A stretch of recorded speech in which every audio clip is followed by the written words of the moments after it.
Beer with Buffy is a retro-analytical love roast of Buffy the Vampire Slayer and its spin-off Angel. If you'd like to support our show financially, you can find us at patreon.beerwithbuffy.com. Don't forget to review us on iTunes if you like what you hear. A couple hundred years ago, the only thing you had to worry about was a hangover. You're telling me you're an investigator? More or less. Today, because of your curse thingy, you can't sleep with anyone. We're not a team. I'm your boss. Or else you might feel a moment of true happiness, You got a real addiction to the brooding part of life. lose your soul, Except for the bulk of it, where I was nearly tortured to death. become evil again, You're a demon hunter. Road demon hunt. and kill everyone. It's fucking I fantastic. love that sound. Thanks, Cornelia. I always appreciate your perspective.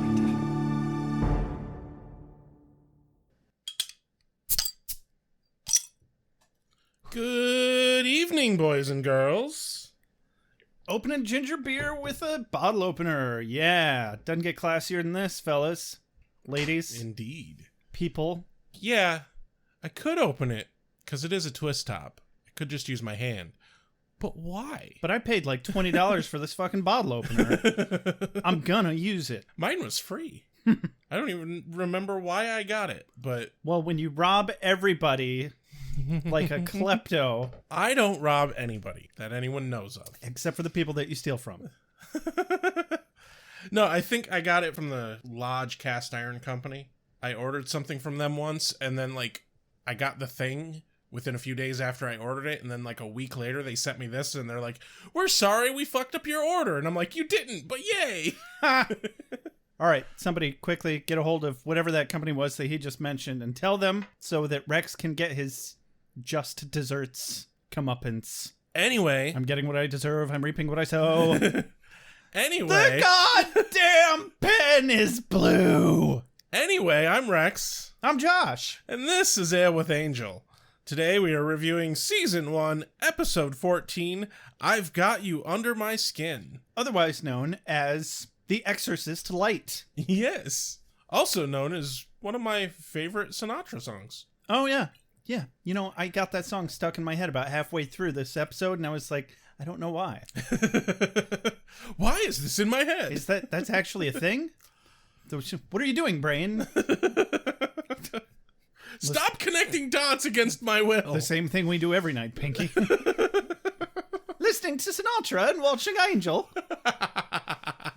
That's right, Pinky. Oh shit, we have a review to read. Yeah, we do have a review to read. I need to pull that up. You should pull that up. Meanwhile, I'm going to give you all the daily rundown, or more like a weekly and a half rundown. Weekly and a half. Of our list of executive producers for Ale with Angel, a subsidiary of Beer with Buffy. Top of the list, we have Janella Lindauer, Simo Pinty, Meredith McCaslin, Rose Clark, C in quotes heaps, Andy Burgess, K. Fro Gnome, Father Defenestrado, Kelly McAdams, Shuby Pathak, Jesse Rain, and Carrie Phillips. I gotta find something new. Right? Yeah. There's no r's anymore. So we are actually managing to read this review. The recording of reading this review is actually only happening a few days after they submitted the review. And that's kind of new territory for us. Right. Usually we're like, oh, we have a review. We'll read it in a month and a half. Well, I think or when we so. started doing this around the beginning of Ale with Angel, we did have a couple of new ones very soon after they'd been posted. Yeah, that is true. But we also got like a weird influx of like 5 in a month. Which, by the way, keep them coming steadily, guys, because that keeps us up in the charts. We actually just clocked in at number 99 in the U.S. under television reviews specifically. Yeah, honestly, like one review a month and it keeps us climbing. Keeps us floating towards the top. Like, when we say that is the number one way that you can help our podcast, we really fucking mean it. We're not joking. Okay, so this 5-star review is by Hannah Leah, titled, Best Buffy Podcast Out There. Why, thank you. Indeed. I'm noticing a theme. Yes. I've been listening to Josh and Rex yell at me about Buffy for 91 episodes now. Holy shit, 91 episodes. I'm yelling at you. Buffy. 91 episodes now, and I couldn't be happier about it. With Buffy being my all-time favorite show, I was very picky about my podcast choice, and after listening to a handful of them, I can happily say I found my match with BWB. They never fail to make me laugh, while also bringing up thoughtful insight to the show's plot, characters, etc. Josh and Rex have a wonderful chemistry, and have successfully created a show that celebrates the lightheartedness/goofiness of the show, while also showcasing the heart and soul that made Buffy the phenomenon it is. Joss would be proud. I 100% recommend this podcast to any and all Buffy fans out there. And in parentheses, Josh and Rex, next time I stop in Kalamazoo, I will absolutely be hitting you up for a beer over at the Plot Hole Emporium. Oh, you were going to say hunting us down. I think that's where my brain went. I will hunt you down like it. the dogs you are, and I will force feed you beer. Well, I hope COVID is over by the time you do that. Right? Yeah, no doubt. Yeah, no doubt. Also, you won't have to force it. Well, maybe for Rex. Yeah, hit me up first. I've decided I'm going to try and train for Century again next spring. And I've decided to not drink till that is done with. Oh, wow. And the Century is in June. Really? Yeah. Ooh. So, yay sugar-free ginger beer. I mean, I've been having so many issues with my shoulder that I might not have anything better to do than train for a Century, because I can't fucking just sit and play video games. Right. That's what's been bothering my shoulder. Anyway, we don't have any voicemails this week. Just that review. And yeah. Another amazing review. Yeah. If we do say so ourselves, Rex. And we do. And we do. I know I did. Yes. Yes. I think it's time for a parental synopsis. You're just begging for it these days, aren't you? No, actually. Joshua! What are you doing, Joshua? Well, I was just about to burn down the house, but since you're standing over my shoulder, now I just can't concentrate. You using gasoline? Dad, you know I have a shy gas can. You know how I would do arson. No, I don't. But you're going to tell me whether I want you to or not, aren't you? See, now I would start by having a rock solid alibi. Like what? Being possessed by a demon? Why would you say that? Don't talk about your mother that way. No. Don't bring Mom into this. Joshua! What are you doing, Joshua? Oh, God damn it. Look what you did. I was just telling the boy how to commit arson. When I was your age, I used arson to get free candy from the neighbors. Isn't that what Halloween is for? Don't be a chump, Joshua. Do you want candy more than once a year? Grow a sack. Oh, I'll grow a sack. Soon as I burn both of you into a pile of ashes and then piss on your graves. They grow up so quickly. I am just trying to keep this family together, damn it. Where are you getting this nonsense anyway, Joshua? Have you boys been watching Angel again? Oh, look, that boy knows how to do arson just fine. Why don't you take a few tips from him? Damn it, you always come in 3/4 of the way through, and then you ask stupid questions. Ugh. So, the boy was possessed by a demon, but Wesley and Angel exorcised it, and then found the demon and asked him a few questions. Fuck you, I was gonna make that pun later. Turns out the kid is an empty void of psycho, and he tries to burn the house down and kill everybody as soon as he's free of the demon. And his parents have been covering up his crimes for years, hopping from city to city. Finally, they get some relief when he is taken into custody by Kate and social services. The end. Ladies, gentlemen, spiny-headed looking creatures. As soon as the sun goes down, as soon as the sun goes down, vampire. Competition is a beautiful thing. Yeah, damn, when you put it that way, there's not fucking much at all to this episode. Definitely another drag it out kind of plot. Yeah. Rather than a this happened, then this happened, then this happened kind of plot. It really did feel like a long episode. I described it as somber. It was a somber episode. Yeah, I can go with that. Because it definitely wasn't, I mean, just skipping right to the end here. Right. It definitely wasn't as bad as expecting. No.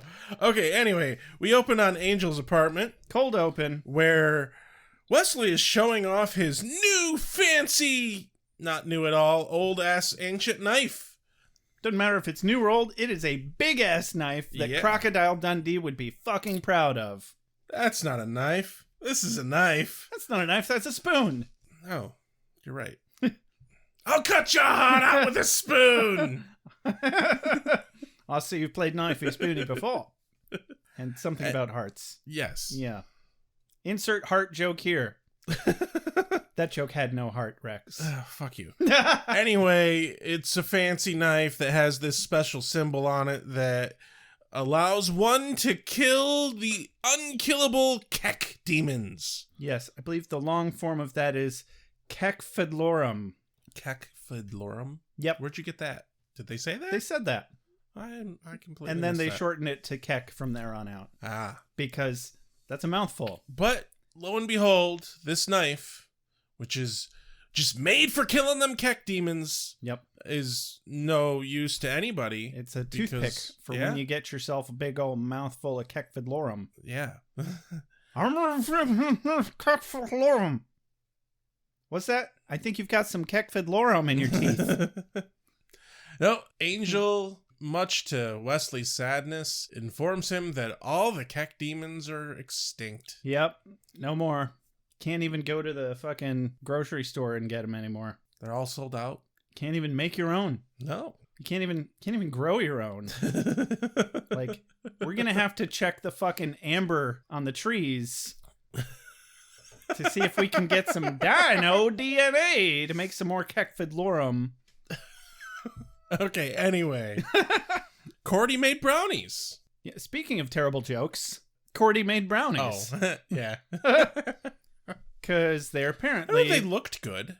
I mean, they tried to make them look disgusting, but I think they were just using some crunchy sound effects. Sorry, our executive senior producer is being problematic. Yes. They tried to make the brownies look unpalatable by describing the smell and by making some crunching noises as she was trying to grind her way through it with a steak knife. Well, like, of all the times that we say, oh, Charisma Carpenter is such a good actor, trying to cut brownies that you're pretending you can't cut because they're so tough when they are obviously not. It is very obvious that she is faking how hard the brownies are to cut. Yeah, pantomime is not a gift given to all. No. She criticizes Angel for not having a good knife. As she pulls out the brownies, she's like, oh, and you're gonna have some. And Wesley says, doesn't Angel have to, get to try any? And I just thought that was funny. Yeah, I found the situation funny. It's like, nope, Angel doesn't have to eat them because he can't eat solid food. So I'm like, or because he can't eat human food or whatever, unless it's, made of human. Yeah, he does later in the episode. Yeah, he does later in the episode, and also he drinks beer, he drinks coffee. No, this is definitely one of those circumstances where, like, she's like, here, brownies, and he's like, oh, I can't eat food. Can't do it. Vampire. See this mirror? Huh. Liquid diet. What are you gonna do? Sorry, not sorry. She's trying to cut it with Angel's shitty knife. She laments that Angel doesn't consume solids and therefore never upgrades his cutlery. Right. So she grabs Wesley's Kek-killing bowie knife, which Wesley impotently protests against. Yeah, and he says something along the lines of her cooking will destroy the knife or corrode the knife. Oh, yeah. And she's like, what do you mean corrosion? And he goes, well, they don't smell right. Her response is, I think Mr. Too Much Cologne is the pot calling the kettle stinky. And Angel's over there like, Mom, Dad, stop fighting. But he accidentally says, Cordelia, Doyle, stop fighting. And everybody... No, his tone was much more of like, kids! Yeah. I'm gonna make you stand out in the yard and sing happy, happy, joy, joy. Right. Damn it, Cordelia. Damn it, Doyle. And then you could hear a bus come to a screeching halt. The record scratches. A bird flew into the window. And everybody's like, what? Excuse me?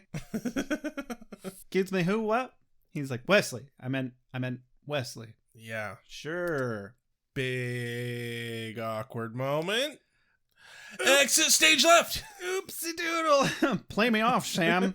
Da-da-da-da-da-da-da-da-da. Yeah, the look. Yeah, let's just say that the subsequent pregnant pause must have been a holdover from last episode, because I think it was about to give birth to demonic octuplets.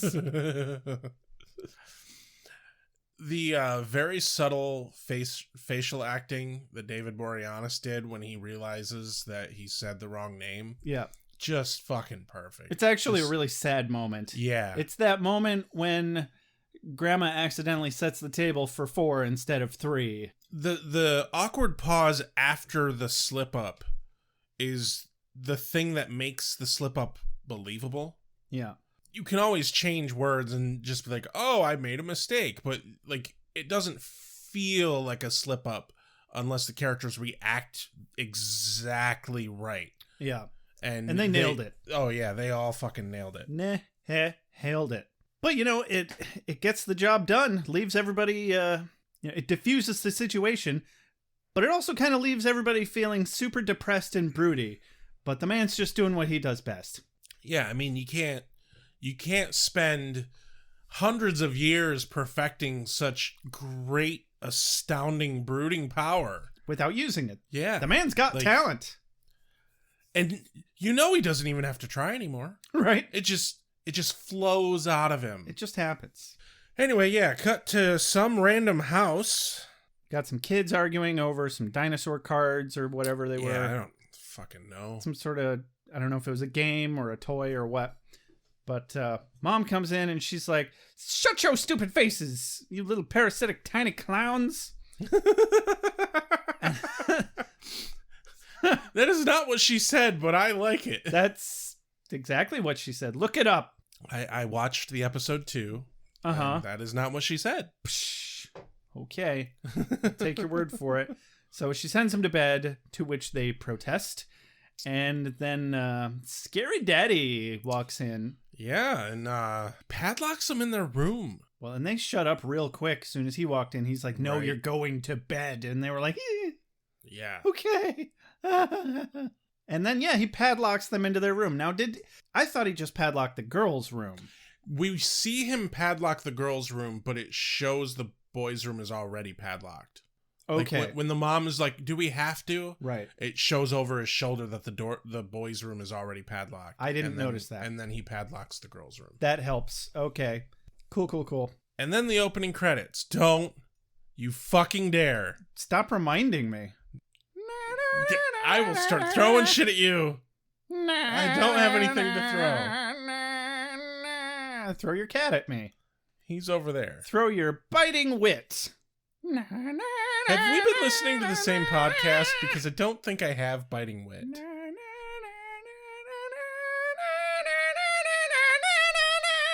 Are you done? I guess I am now. Your biting wit was to tell me that you have no biting wit. So Yeah, I don't. I'm just going to make a loop of that, of just me going, and just, Oh, God. I might put it to some sort of Muppet animation. Okay, I think maybe you need to do that and make like a 10-hour track. We'll put it on YouTube. Exactly. Oh, dear. That just reminded me, I remember seeing a meme about, it was a CD that somebody had made for sleep noises. On the back of it, it's like, I apologize around hour such and such that my cat is in the background like wailing. I think I remember that. And I've always just kind of wanted to like make a big like 10-hour track, and in the middle or a little after the middle put something ridiculously obscene. Right. Just something that people can sleep to, and then after 4 hours, just like fucking Sousa's March. Something. I don't know. No. 2/3 in, the T-Rex roar from Jurassic Park at full fucking volume. I don't know. I would find that comforting. Childhood. Sweet childhood. Anyway, yeah. We feel like the dad is evil at this point. There was this soft foreboding music. Yep. every time he was on screen. As soon as they locked the kids in there, I'm like, holy shit, what the hell are you going to do? Are you going to kill the fucking kids? Or do they do this every night? But he's got this super grim look about him, and I'm like, yeah, as soon as he puts the padlock on there, I'm like, whew! The kids must just be evil little shits. That happens, you know. I don't want to share my feelings. I don't want to open up. I want to find the guy that killed Tina, and I want to look him in the eye. Then what? Then I'm going to share my feelings.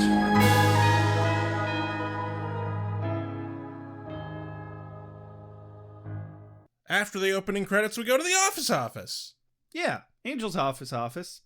where he's pretending to read a book. Was he pretending? Well, Cordy accused him of She pretending seems to think he's pretending. No, it's a nice little moment here. She's like, look, we need to talk. Angel's like, I hope Wesley isn't upset. And she's like, no, fuck Wesley. No, we need to talk about Doyle. Yeah, that was funny. I actually should have written that down as a quote. Yeah, I didn't actually write down her line, but like, no, she brings up that he never says Doyle's name. Yeah, the long and short of it, she gets Angel to admit that he misses Doyle. And we get a really solid human moment out of Angel and a nice little bonding moment between the two of them, because we know she misses the shit out of Doyle too. Oh yeah. And this also comes up later in the episode and actually plays a key role. Yes, indeed. In the resolution of the plot of this episode. All I wrote was Cordy gets Angel to flap, then has a vision. Yeah. Because she describes him as unflappable. And I thought it was funny. He's like, I'm not unflappable. And she's like, so flap. And he does. Flap, motherfucker. Flap. He's like, I can't. I'm not really a bat. Well, you sure look like one to me. You pathetic bat. Or whatever. I don't know. Bats are cute. Cordy has a vision, and Charisma Carpenter, when she acts out the pain of having a vision, so much more intense than Glenn Quinn's. I think in general, women probably, certainly over the span of a lifetime, experience a lot more pain than men. Well, yeah. Especially if they decide, oh, I'm going to have children. Right. But yeah, she has a vision about the family, which, like, I get why they had introduced the family beforehand, but I think I would have liked it more if we didn't get any of that. Yeah, it could have been interesting walking into it not really knowing at all what's going on. Yeah. But they did it how they did it, and I don't think we would have gained all that much more. So Cordy gives Angel the address. Cut to Suburbia Hell. Yes. By the way, I didn't get a chance to say at the beginning of this, because we are called Ale with Angel and Beer with Buffy, I do feel obligated to talk about our booze occasionally, and I just wanted to say I'm drinking a big old bottle of me today. Huh? Josh Wine Cellars. It is a Cabernet Sauvignon, vintage 2018. It's delightful and cheap. Try it out. Yay. Drink some me. Tell me how I taste. Do I feel good in your mouth? Oh, God. This has been an unsolicited advertisement for Josh Sellers. I have no affiliation. Oh, man. And I'm not drinking any alcohol. Yay. Yep. He's a dry bastard. So, yep, we cut to Suburbia Hell. Angel and Wesley pull up to the house. Wangel is on it. Oh, God, I forgot about that. It's amazing how much I can forget in like a week. I know, right? The conglomerate of Wesley and Angel are taking care of business and working overtime. So as soon as they... I love that fucking song. By Bachman Turner Overdrive. Very nice. And it's like one of the only songs anyone has ever heard of theirs. Small boy in pajamas comes running across the yard and into the street as a car menacingly attempts to murder the boy. Or is texting or something. What the fuck is... There's no texting at this day and age. Oh, that's a good point. No, what the fuck is up with this driver? Because he doesn't weave or slow down or anything. Yeah, that is a common thing in the Whedonverse. I think it's just that same damn truck driver from season 2 of Buffy that tried to run over Cordy when she lost her vision. Remember that? Yeah. Fuck her. And Buffy saves her. Yeah. And he had to move to LA because he vehicularly slaughtered too many children in Sunnydale. Because he lived right next to Sunnydale High. Right. Obviously. Yeah. He sees the kid coming towards the street. He's like, oh, 20 points! Exactly. Hit the gas! 50 points for ones that are possessed by demons. Not that I would know. You don't know till after you've hit him. Oh, God. He sure was full of blood.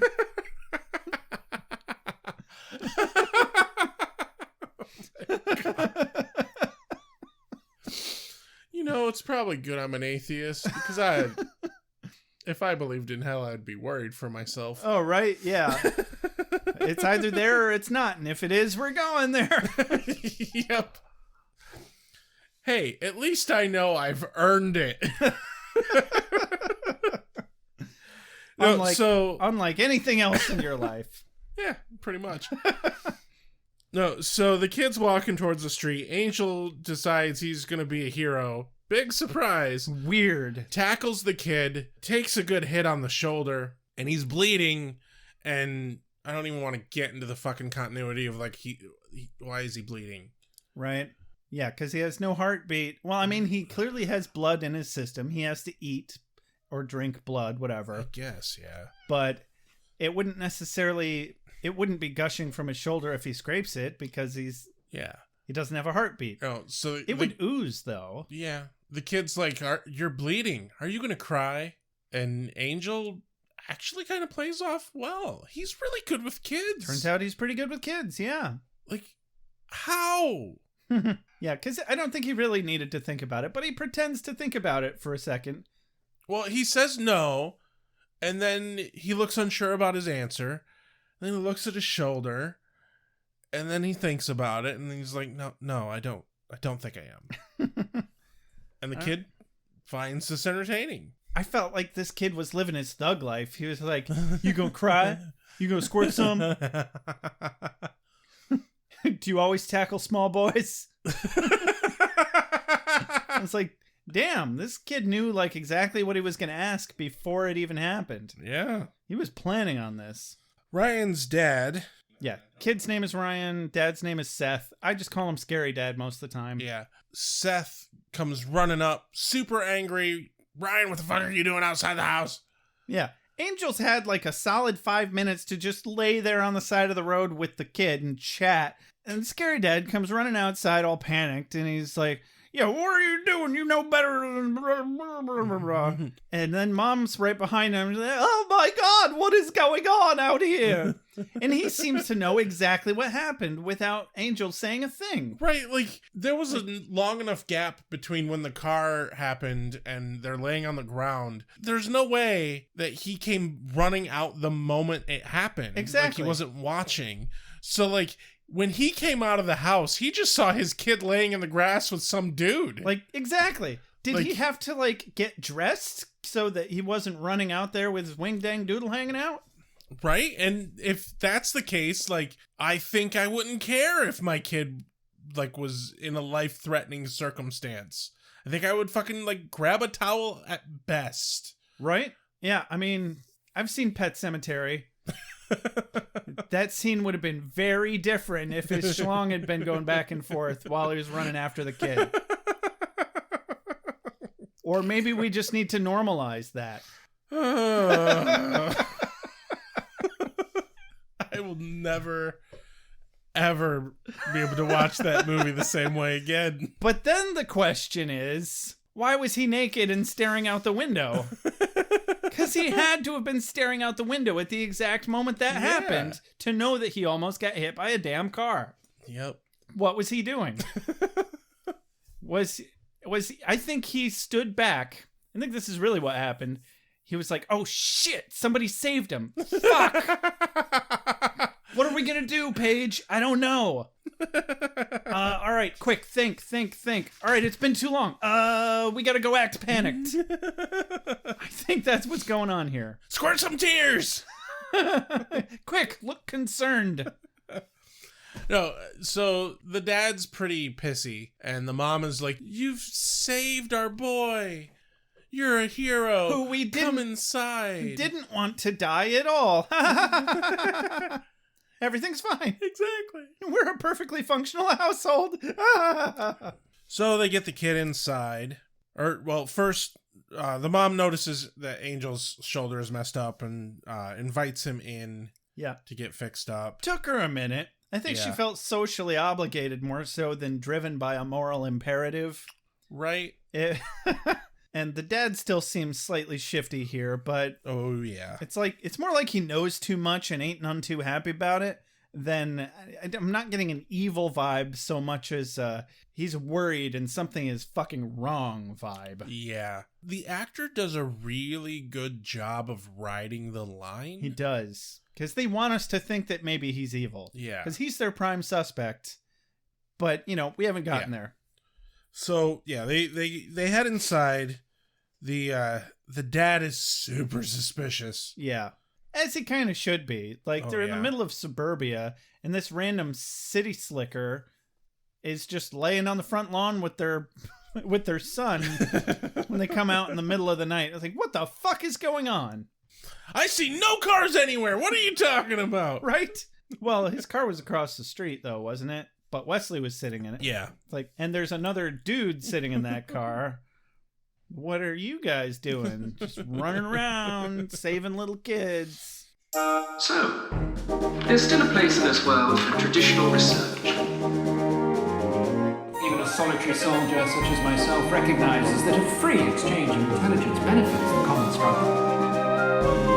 Oh, also, I brought in your mail and newspaper. So, they're inside. Angel's getting bandaged up. At one point, they're like, "Oh, we didn't even ask you your name." And the mom is like super excited that his name is Angel because she collects angels. Oh my God, I have all these angel statues. Look, it was like a small child pulling their toys out of the toy box. Right. Look at my toys. Good thing none of those had crosses on them. Right. Quick cut to Wesley outside the house, digging in some trash, and then, oh, look, a cat! A cat? Yeah. There was a cat? Yeah, there was a cat. Like, it scared him. It jumped out of the trash. No, I thought he just got scared by the doll going squeak. I thought it was a cat. I didn't see a cat. I might have been wrong. I was distracted. Don't mind me. Okay. Anyway, yeah. Anyway, the important part of this scene is the demon splooge. Yes. It's green glowing demon splooge. Like you do. Yeah. For the second time. Wesley just has a way of attracting it. Yeah. I mean, before it was forehead blood. Right. Or magic horn on the forehead. Right. Blood. But it's still demon splooge. But this shit, they're calling Plactocene. Yeah. Which I didn't get a chance to look up, but we'll come back to that. So, I don't think it's a real thing. Well, I mean, real versus lore. Like, is there lore of it in other places? I'm going to say probably. Yeah. But Angel's back inside, not sucking at his job, and takes the opportunity to subtly tell Scary Dad to fuck off because he's a bad dad. Or so it seems kind of by the situation. And he asks all the right questions. He really does. It's like, holy shit, the dude's an investigator? Right. And Scary Dad doesn't like that none too much. Because Angel's like, well, how did he get outside the window? Where was he going? Nowhere. Angel's like, oh, so maybe he was trying to get away from something. And that one really gets to Scary Dad. Yeah. He's like, what would he have to get away from in his own house? And I'm like, don't get me started. Oh, dear God. If anything, there's more things to get away from in your own house than there is anywhere else. Yeah, that's where all the bad shit that you got going on is focused, because you live there. Or maybe I'm just broken. I think we're both broken. Yeah, what are you going to do? I did like the quick little exchange when the dad lights a cigarette. Mm-hmm. He's like, this doesn't bother you, does it? all these health nuts. Everyone wants to live forever. Who wants to live forever? Angel's like, nobody needs that. Yeah. And he'd know. Oh, the irony. Yeah. That's not ironic. It's just coincidental. The mom is super, super grateful, like literally thanking him every other fucking word out of her mouth. Way too much. And invites him to dinner. And it's very obvious the dad's like, I don't want this fucker in my house any longer than he has to be. I think we've taken up enough of Mr. Angel's time. Yeah, and so Angel's like, why, yes, I will come to dinner. I'm all for that awkward shit. Right? Yeah, that sounds great. Almost as if it was just to get back at the dad for trying to shoo him out the door. You know what? This dude's an asshole. I think I will go to dinner. I would love to come to dinner and let your wife get lost in my eyes some more right in front of you. Right. Which, also of note, she noticed that his wounds had healed on his shoulder really quickly. But he's able to brush it off still. Like, and once she learns that his name's Angel, though, like... And it doesn't really come back into play. It's just kind of a little extra Easter egg. Well, I like the fact that there isn't any real moment when the family figures out that Angel's a vampire. Not directly. They don't see him as a vampire. Well, they see a couple of things, and there later is a moment with the later. Cross. Right, there's a moment later, and we'll get to that. But like, there's no direct moment where they're like, "Oh, he's not human." And there's certainly no moment where he tells them what's going on. Right. But, need to know basis. What are you going to do? So we're back in the car now with Angel and Wesley, and Angel tells Wesley something is rotten in the state of Denmark. Yes. Strange things are afoot at the Circle K. That house fucked up. Damn. Wesley's like, well, be extra careful. I found all this plasticine around the foundation of the house. Yes. And he's like, oh no, plasticine. And I'm like, wow, that's the first I'm hearing of it ever. Yeah. It's apparently a byproduct from a demon that is possessing someone in the house. Yeah. I didn't try to Google it or anything. Is that from anything else? Not that I'm aware of. I was like, is that something like ectoplasm? Because, ectoplasm at least is something from Ghostbusters. I'm going to Google it right the fuck now. There we go. Why not? I'm going to Google it right now. Plasticine. Nope, it is. First link is Plasticine Buffy-verse wiki. Huh. All right, that's cool. They're allowed to make shit up. They're adding to the lore of vampires. And this is the only episode that it ever shows up in, ever. Oh, God. Like, there's other moments when people get possessed in these shows. Yeah. Have some fucking continuity. Yeah.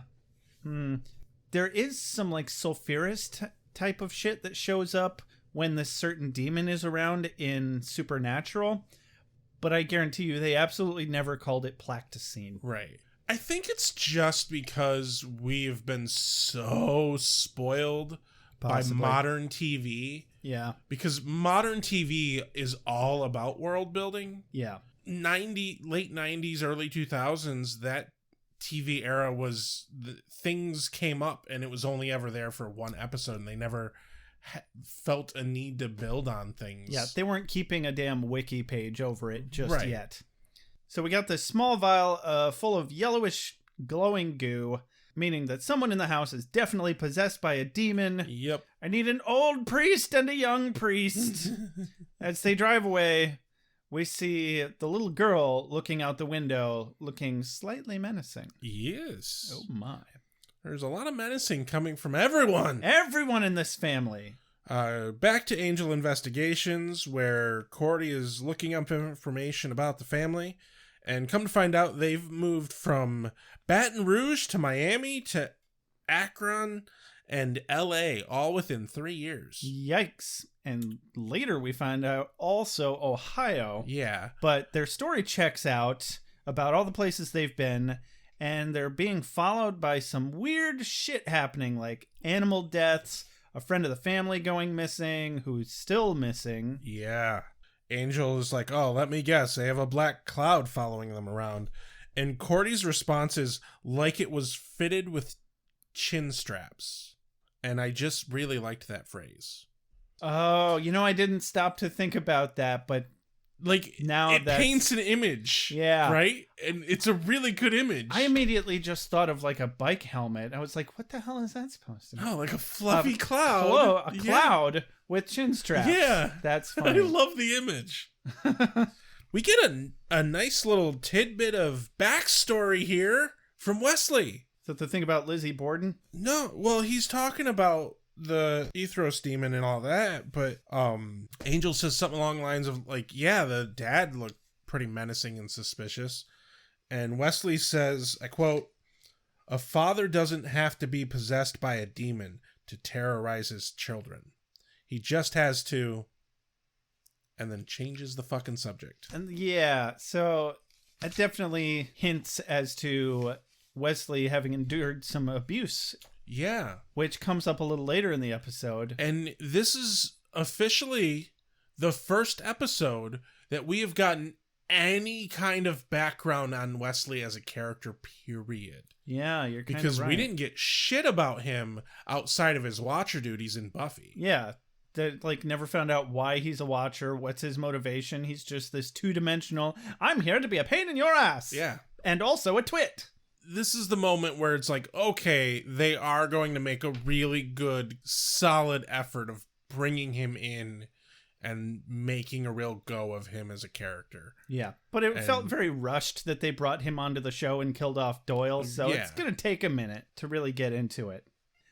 Quote of the day here, Cordelia picks up the vial of Placticine. She's like, what is this stuff anyway? It's kind of pretty. It's the bodily excretion of an Ethros demon. She puts it down and goes, no one could have said demon poo before I touched it? I'm like, that's fair. Yeah, the demon splooge is pretty, but also it's demon splooge. And Wesley's like, oh, don't worry, it's not dangerous. Only the demon's dangerous. Do you remember Lizzie Borden? Well, she murdered her family with an axe. And now he can say axe instead of adza, but I digress. And she's like, oh, yeah, I remember the children's rhyme or some shit. And he's like, well, what they don't tell you is that she was possessed with an Ethros demon, which is what we're dealing with right now, and they're quite dangerous or some shit. Yeah. And apparently it was an adolescent Ethros demon, and this one, judging by the size and quantity of the Placticine shit in the vial, indicates that this one they're dealing with is a grown-up Ethros demon. Yes, this Ethros demon puts out adult levels of splooge. Oh, boy.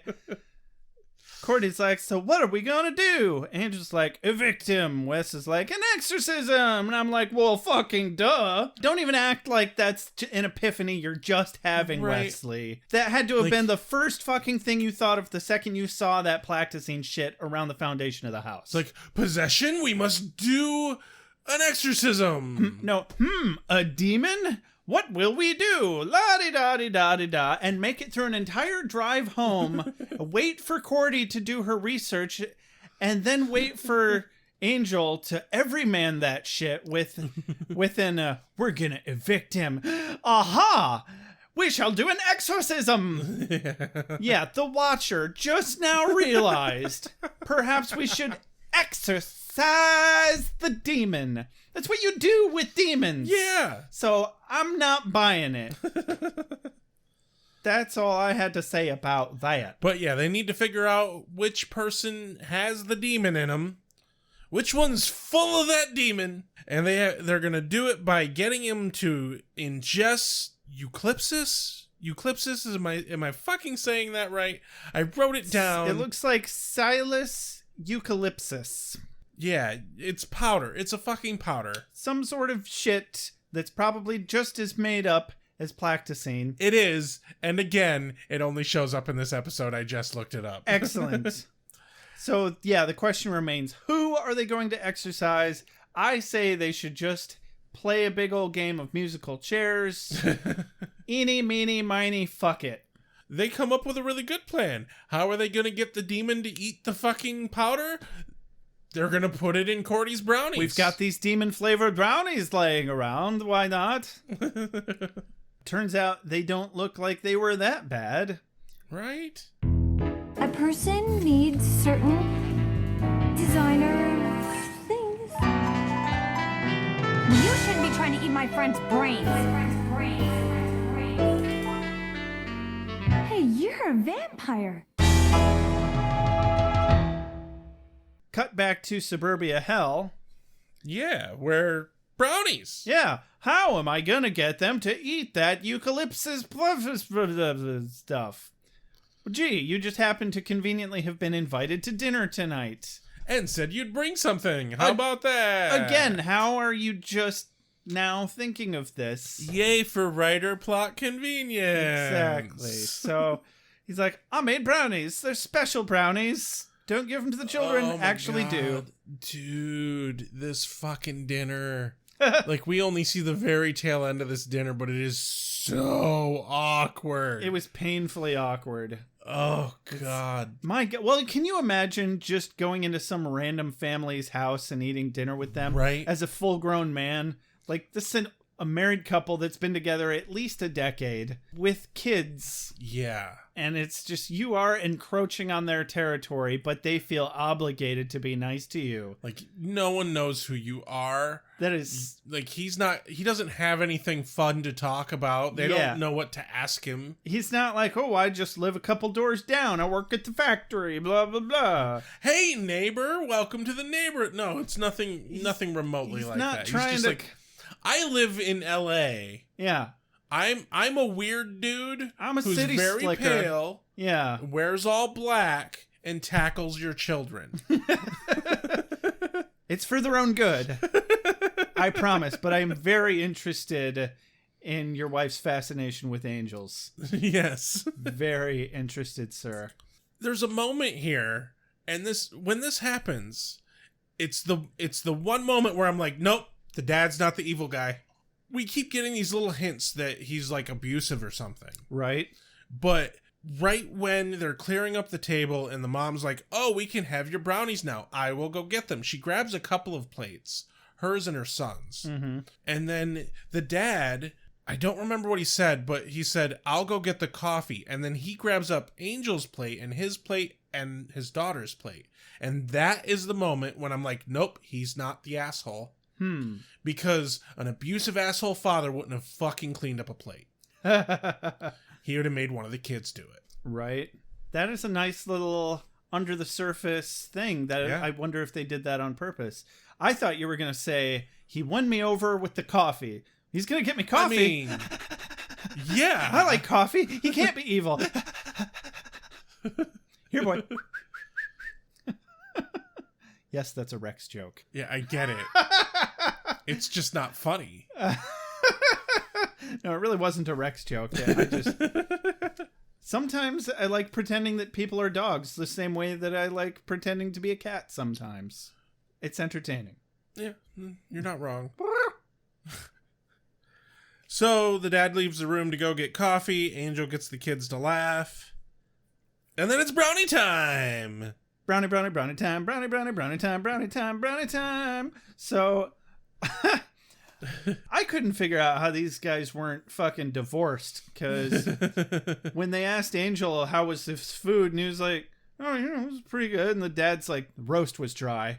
And he's like, no, it was full of roasty goodness.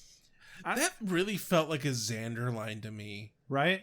Oh, no, it was full of roasty goodness. Roasty, toasty goodness. Anyway, but so she brings out the brownies. The kids don't get a treat now tonight because this is their treat. And they're like, no. And then I have a quote of the day here. The mom is like, oh, what's your secret? Referring to the brownies. What's your secret, Angel? And he says, I use chocolate. That's why they're brown, which gives them their name.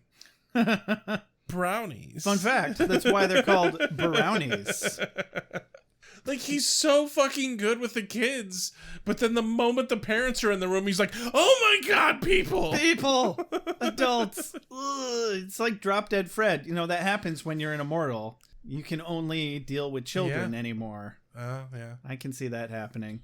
Because if you're an immortal, there's no need to be an adult. Right. adults are just assholes. Yeah. It's like, you've Fuck got that your head shit. way too far up your ass, sir. Live like you're never gonna die. So the dad, they do a fake out here where the dad starts to choke on a brownie. Yeah. But it's not him.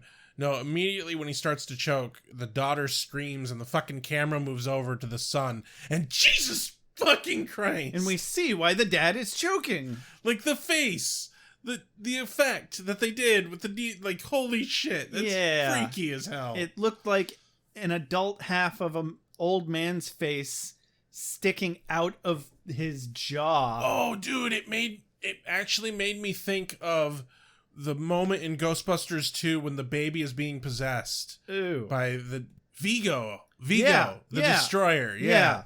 When the baby's being possessed by Vigo, that's what it looked like to me. It's very freaky. And it's a simple little effect that they do. It's just like double exposure kind of thing. Right, some shit like that. I don't know. But it is freaky. I don't do film. But Angel jumps up and declares, "Madam, your son is possessed by a demon." And the little girl is immediately like, "I knew it! I fucking knew it!" He's bad, I tell you, he's bad! And the mom's like, "Oh, how dare you! You're not an angel, you're a non-angel, and that's what you are. You poisoned him, how could you do this? Woe is me!" And Dad's tune changes really fucking quick. He might as well have started doing the fucking river dance. He's like, "You might have an answer?" Yeah, Scary Dad's acting reasonable for the first time ever. He's like, "Oh, thank God I'm not going crazy. Please fix him." Because the beatings just haven't been working. Exactly. So he's like, "What do you need, sir? I'll give you anything you need. Do you need more beatings? I've got more beatings." Oh, that's now? a little bit of a callous joke. Oh, it's so extremely, funny. it's extremely callous. We're old and callous. What are you gonna do? He's like, "I need a phone," and I'm like, "You don't have a fucking cell phone?" No, he does, but he just really does not understand how to use it. He really hates that cell phone. I know. So this reception would have been shit anyway. Right. So he tells Wesley over the phone to make a binding powder while they're waiting on a priest to arrive. And Seth, the dad, I'm going to start calling him Seth now because he's not really Scary Dad anymore. Right, exactly. So Seth's like, "My family's been coming apart at the seams for 3 years, but I will fucking blow you if you can fix this." Seriously, now he's the one like, thank you. Yeah. Oh my God, like him and his wife are just... Oh, they both 180'd in one moment. Well, they're gonna just fucking tackle him and force him to have a threesome as a thank you when this is all over. Consensually, Angel will be like, "You know what? Honestly, I don't understand why that doesn't happen more. Just him walking down the street. Right? I haven't been laid in a month or two. I don't see why not." Seth, you want top or bottom?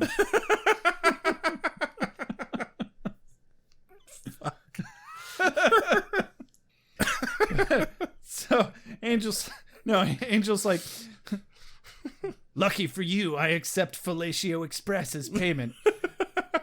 Also, livestock would have been acceptable." So they get the kid to fucking Angel Investigations. Yeah, he's like, "Now get a fucking babysitter for the girl and come with me. Because we don't want to pay her to be on screen for this." Right. Well, fucking first child actor. Like, you want to have as little child actors in a fucking show as possible. Absolutely. And the boy is early teenage years. But the little girl was like 10. Considerably younger. Yeah. And she didn't strike me as particularly seasoned. Right. But, she played her role as much as she needed to, and now her role is done, and that happens. Whatever. No small roles, only small actors. Yeah. So anyway, they get to Angel Investigations. Angel quickly introduces Wesley and Cordy. Cordy turns to the dad and she's like, "Hi, I'm Cordelia. Sorry about the possession and everything." And the dad's like, hello. Cordy. I just want to say at this moment, it's kind of good that Cordy doesn't know that he's an investment banker. Because she would immediately be talking money with him about how he's going to pay for their services. Oh, yeah. When Angel fucking turned that down, I was like, "No, you do need financial advice. Yeah. hello? I wonder if that comes up again later. But they're preparing the circle. They put the kid on the bed, and Cordy's laying down the binding powder, is what they called it. Yeah. And she's like, should we put down plastic? This is one of my quotes of the day. I wonder if I should put plastic down. Angel, are you expecting any big vomiting here? Because I saw the movie. And Angel looks at her and then looks at the parents. She's like, Cordy, the fuck? Oh, Cordelia. And I love their little shout out there. It's like, yes, we know we're ripping off The Exorcist. Yep. Now shut up. I mean, only a little bit. My question here, so they put the kid in Angel's bed, right? Yeah. I think he needs to invest in a fucking guest bed or something at this point, because that bed has seen some shit.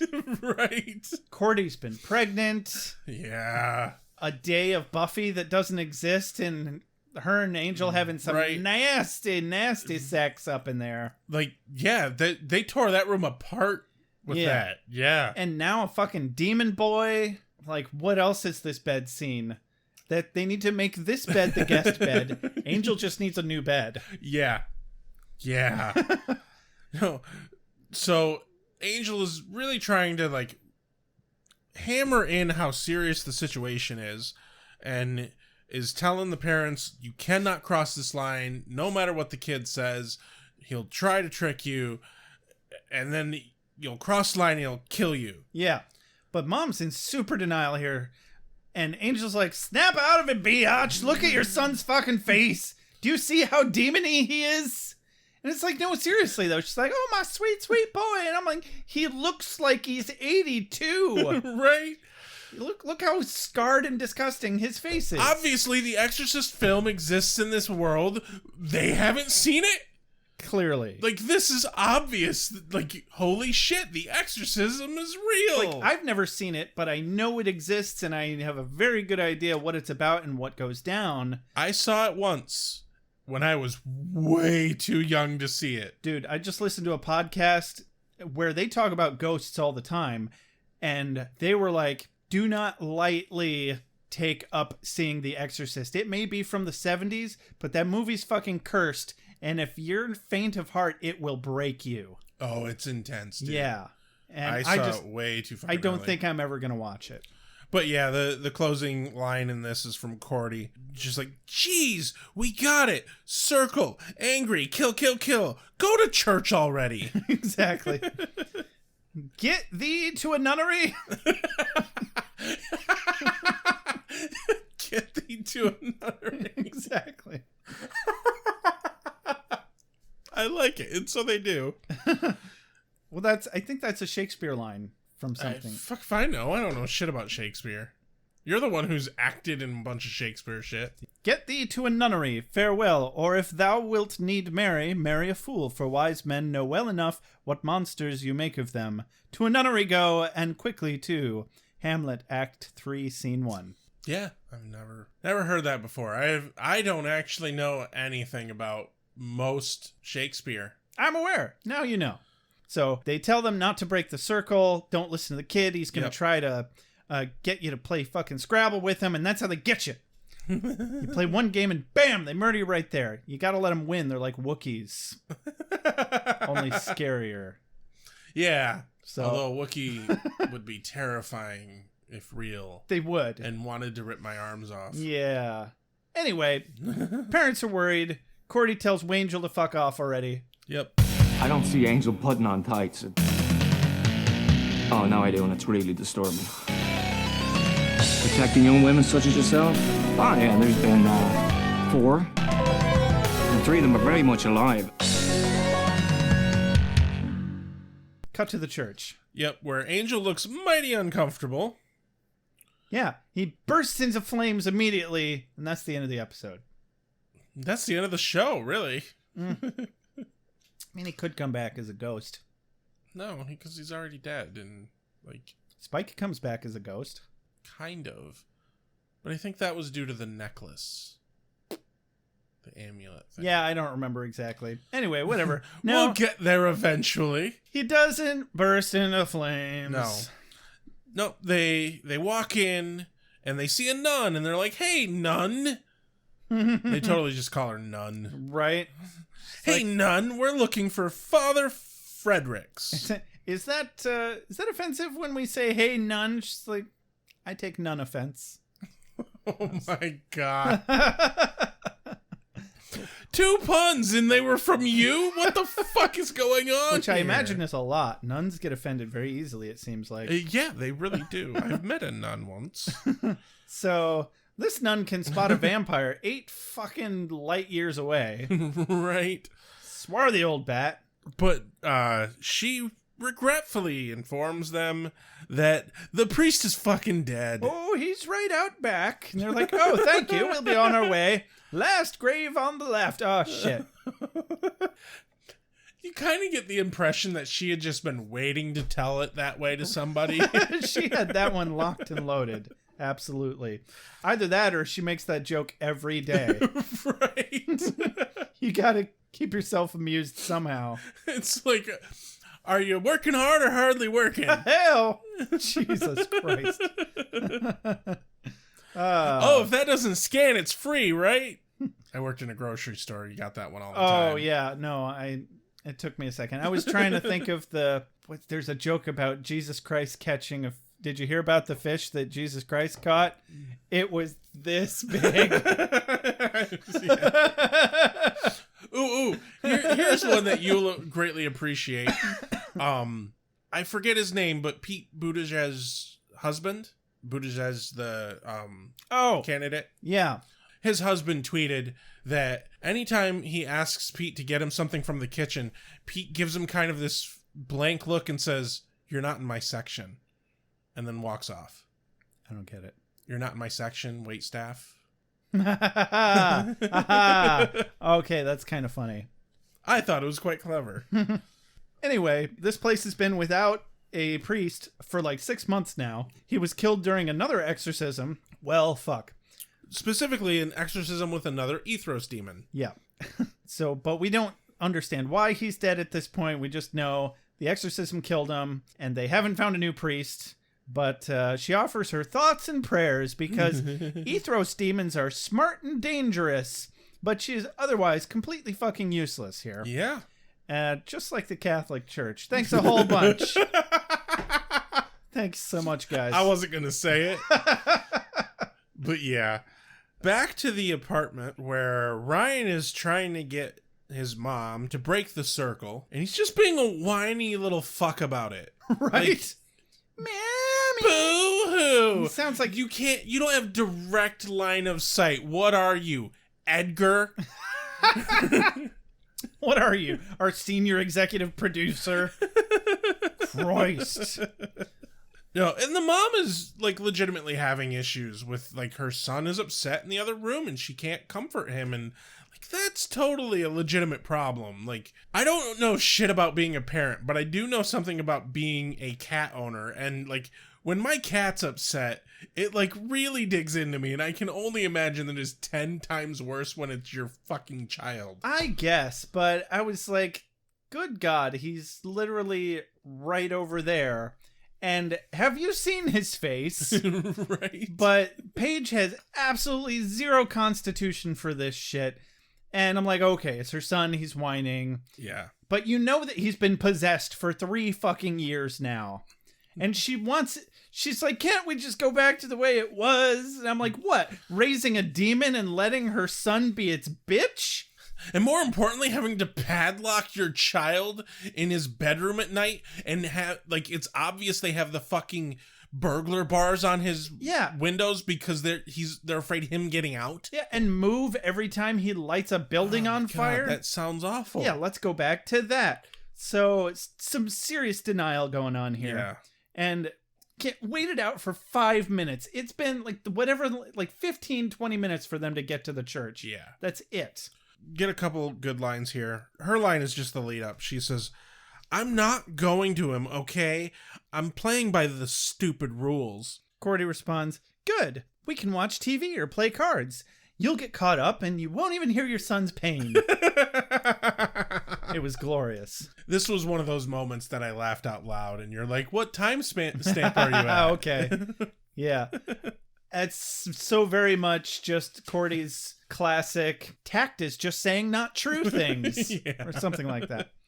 But she assures them that Angel's really good at what he does, and Wesley, well, he'll be there too. I didn't think that was particularly fair. I'm like, come on. Yeah. Wesley's really good at what he does. He's actually a stellar research nerd. Oh, yeah. He knows his shit. And he's got balls the size of Texas. Now if he could just have the skills to do something with those balls. Like, he is kind of inept, but that doesn't stop him from fucking jumping into the fight. And that's how you learn. Yeah. He's got it. He's got the chutzpah for this. Speaking of, cut back to the church where Wesley's like, well, I guess I'm going to do the fucking ritual then. If nobody else around here has got the chutzpah and the balls the size of Texas to do this damned exorcism, I'll simply have to do it myself.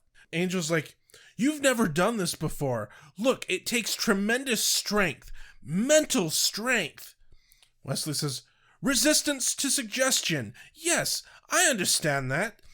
I like to think of myself as possessing a certain kind of... Wesley, you don't even have sales resistance.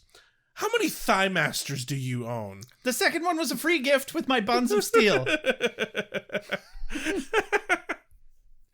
I actually know... Don't you dare attack my Thigh Master. I need that. Core strength is very important.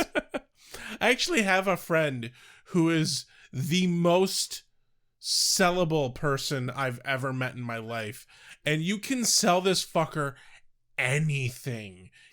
He will buy the stupidest shit. Maybe that's just why I don't understand sales, is because I am not sellable. See, I am not sellable, which is one of the things that makes me really good at sales, because I see that shit coming from a mile away. But I also,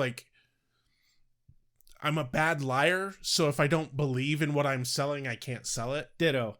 I just know when we bought one of these microphone cables, we walked out of the Guitar Center, both of us were thinking at exactly the same time, try to upsell me, fucker. Yeah.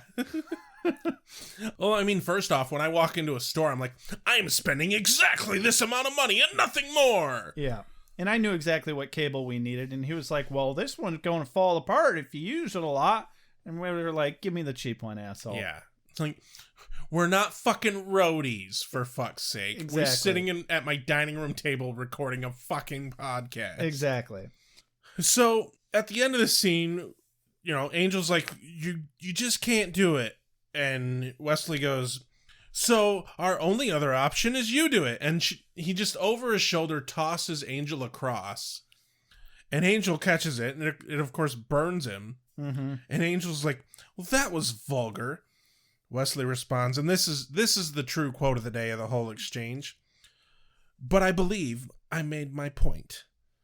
And just his delivery with that is really fucking good. His shit is already starting to come together. It's getting harder by the episode to make fun of Wesley. It really is. However, Angel was like, okay, you can do it, but I'm going to be right up your asshole micromanaging everything. Wes is like, I'll get the lube.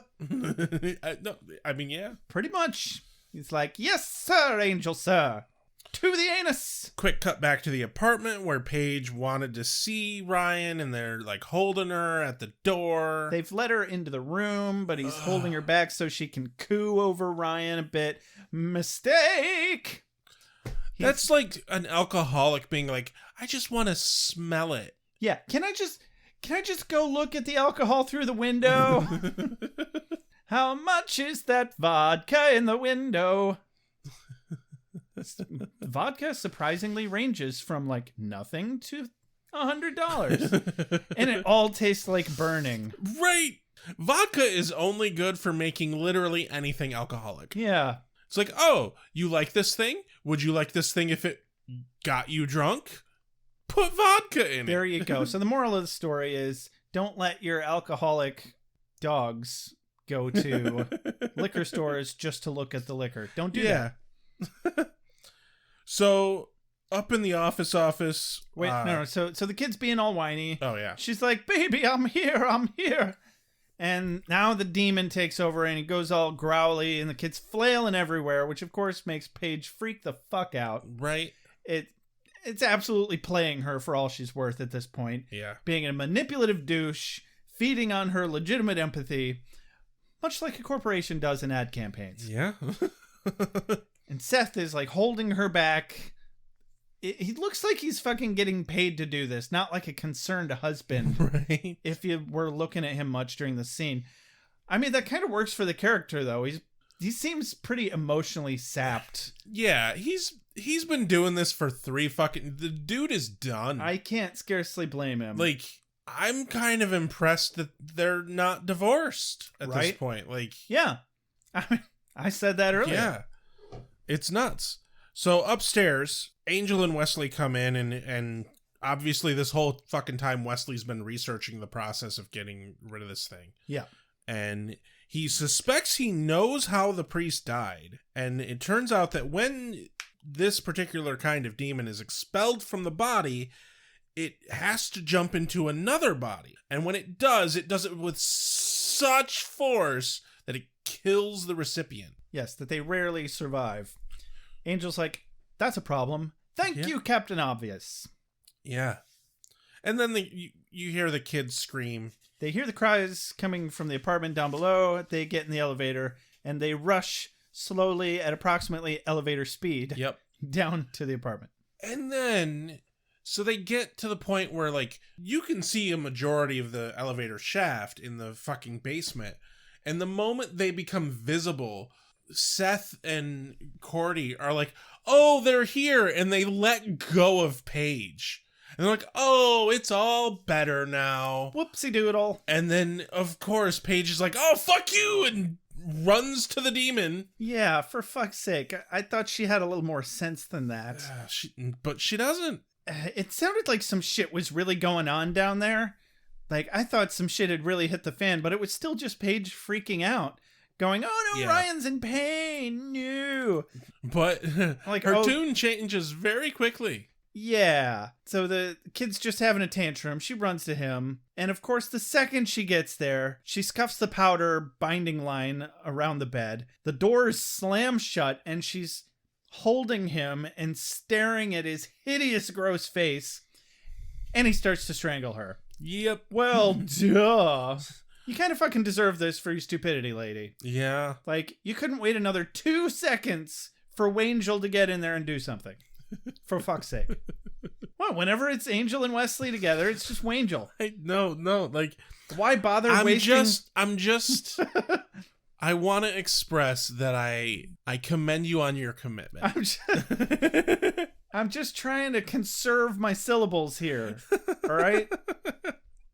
I'm saving so much time this way.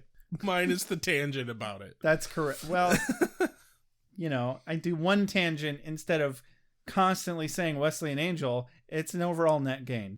I'm with Wolfram and Hart. Everybody should have a lawyer like this. Mr. Winters shall never be convicted of any crime. Ever. Should you continue to harass our client, you'll be forced to bring him into the light of day. I want that stricken from the record. A place I'm told that's not all that healthy for you. Yeah, Wesley and Angel get down there. They manage to get the fucking doors open. Well, Seth and Cordy break through the doors first. Right. Seth is yelling ridiculous shit like, Ryan, no, bad dog. You stop strangling your mother right now, do you hear me? You don't get any hot chocolate tonight. Wesley jumps in. If you don't stop doing that right now, I'm going to be so cross with you. Oh, God. Wesley jumps in there with a cross. Yep. And some good old Latin chants. And is chanting. Latin gets him every fucking time. Right. And is chanting him into submission. Yep. Ryan ends up falling asleep because the demon goes deeper. Right up into his colon. Yeah. So Angel tersely tells Paige to fucking do what he says from there on out. And you know what? She has the look on her face like, maybe I will. I think she finally fucking gets it. Yeah. And Wesley pours some more binding powder to reclose the circle. Cordy's doing some more research and finds this thing called an Ethros box. So there's a few moments here where it feels like false climaxes. Yeah, it does. And it happens multiple fucking times where it's like, oh, now they're going to start doing the ritual. And then it's like, nope, we got more research to do. And I think this is the thing that happened that made the episode feel like it was dragging for me. I don't understand how Wesley didn't find the thing about the Ethros box first. Yeah. But whatever. Yeah, so Cordy finds the bit about the Ethros box. The Ethros box has to be constructed by blind Tibetan monks, made from 600 virgin lumber types of wood, whatever the hell that means. Right.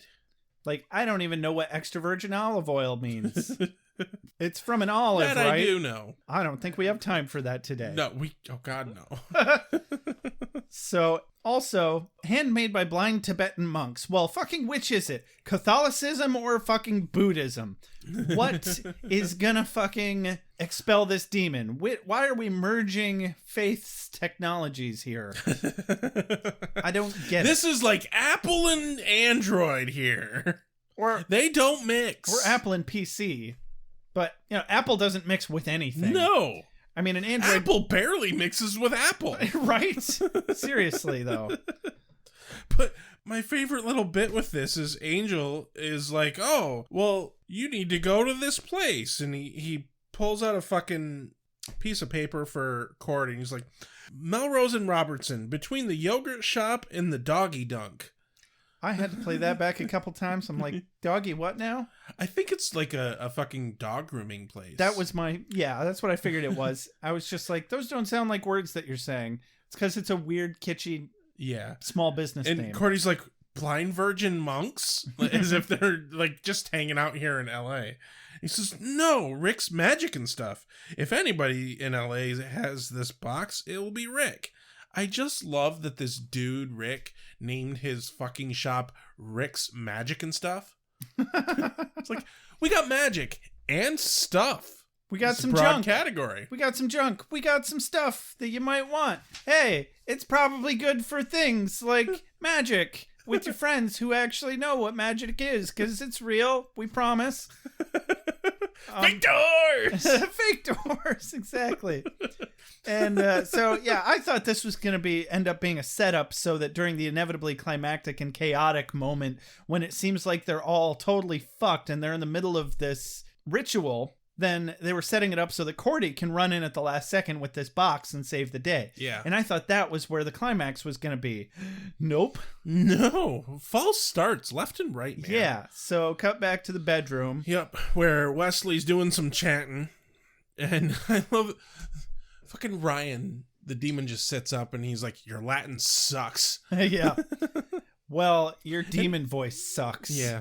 I didn't like it at all. It was almost as bad as the anointed one. Oh my God. The annoying one. Yeah.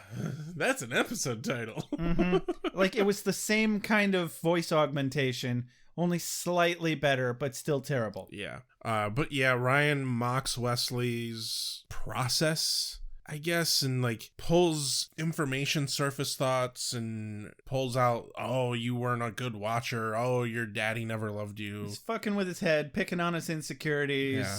You'll never be good enough for them. You got fired as a watcher. You'll never be good enough, blah, blah, blah. And Wesley's holding up really fucking well. Yeah. And this is where his daddy issues come up a little bit, because I think they use Wesley's voice, but it's supposed to be like his dad talking to him.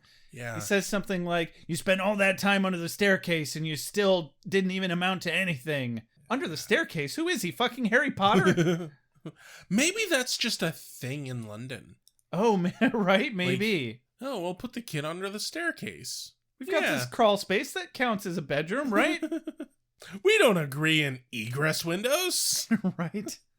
No, but Angel comes in to show his support, give that moral support that Angel is so good about. Yeah, Angel's got his back, and the demon immediately starts to work on turning them against each other. Tell him how you plan to kill him. You're more scared of him than you are of me. And I'm like, oh, shit. Yeah, and this actually manages to rile Wesley up, and he scuffs the circle. Yeah, he's like, oh, no. And it's mainly more that Wesley's like, no, I'm not planning on killing you, really. Yeah.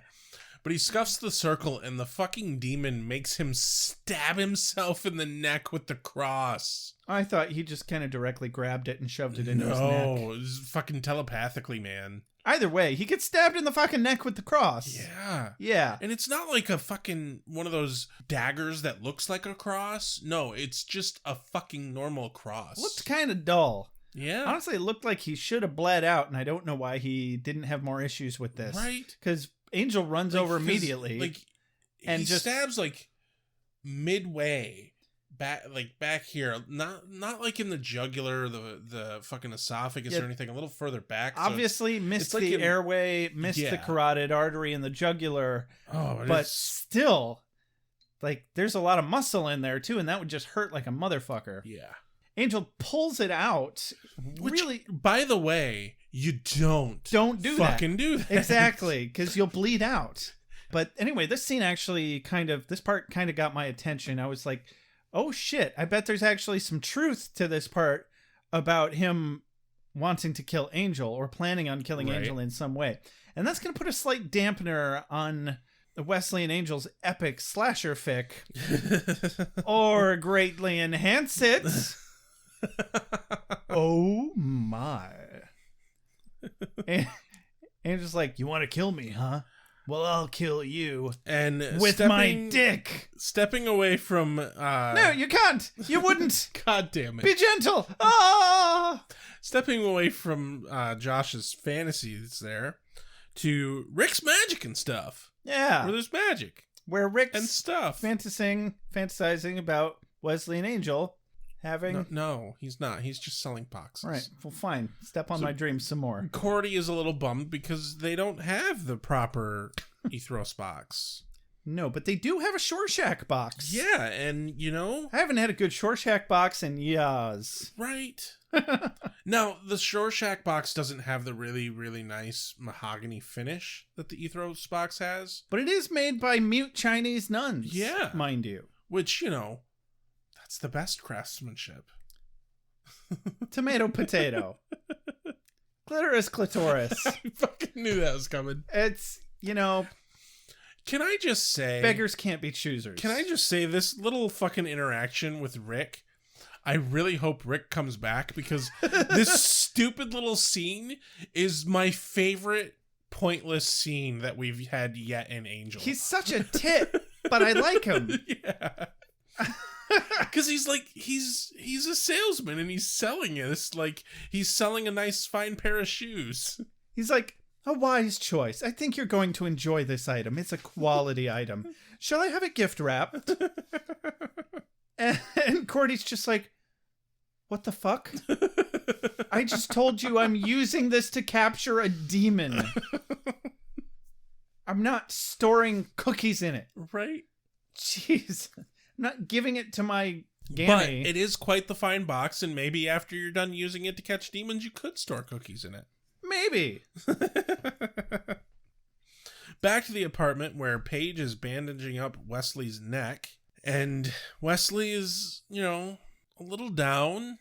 Yeah. The demon got the better of him. It kind of did, and everybody's like, oh, Wes, no, you can't go back in there. It's too dangerous. No. And the desk shakes suddenly, like there's a fucking earthquake, and some marbles fall out of this cup. I think it's from the kids' toys. Yeah. And they form into the words, save me. And oh boy, the shit is on. Yeah. Angel's daddy instincts kick in. Well, not just that, the fucking bedroom doors kick open. The demon mimics Doyle's voice. Well, first, Angel hears in his head, he thinks about Doyle saying, the good fight, yeah? And I think that's when the demon skims his surface of his mind. And so he starts mocking Angel about Doyle. And it's like, oh, you dumbass, you pushed the wrong vampire's button. Mm-mm. Oh, demon. He reaches over, grabs a fucking towel, rips it in half. Oh, child. Wraps each half around one of his hands and picks up the fucking cross. No, you... And he's like, oh, it is fucking on. You just picked the wrong button to push, Angel's. Oh, honey. Angel goes walking into the bedroom. There's fucking smoke rising from his hand already. And he doesn't give a shit. No. This is one of those moments where the dad is like looking like, holy shit. Oh my. He walks right up to the fucking demon and just sticks the cross right in his goddamn face. Motherfucker, nobody makes fun of my Doyle. And this is just when Cordy gets there and they pull open the box. Angel doesn't waste any time and fucking he excises that goddamn demon. Right the fuck now. Mm-hmm. Right now. No more foreplay, goddammit. No more fake doors. Only real doors.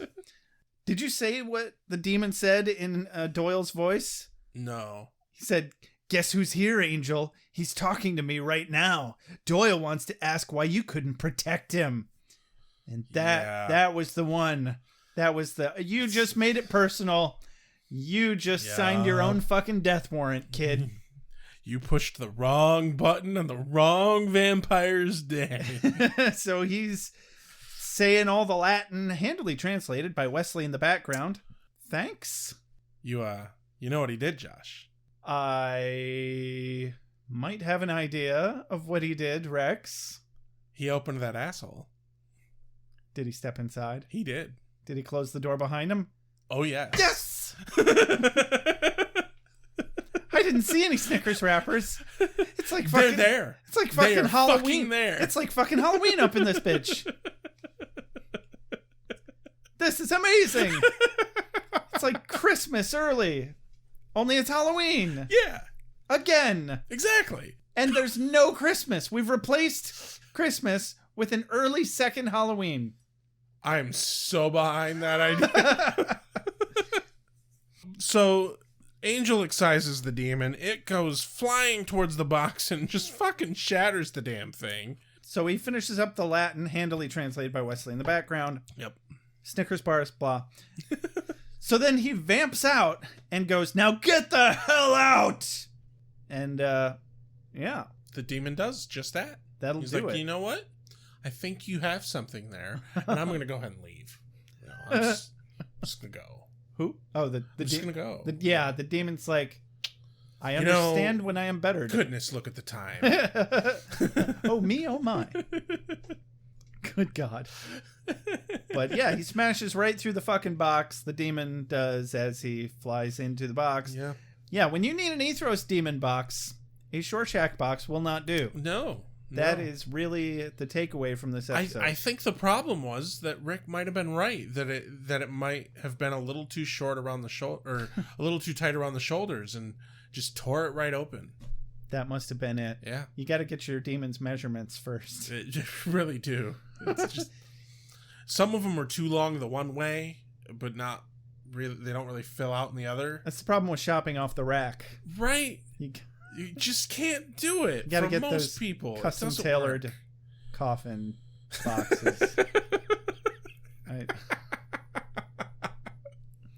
couldn't keep it going anymore.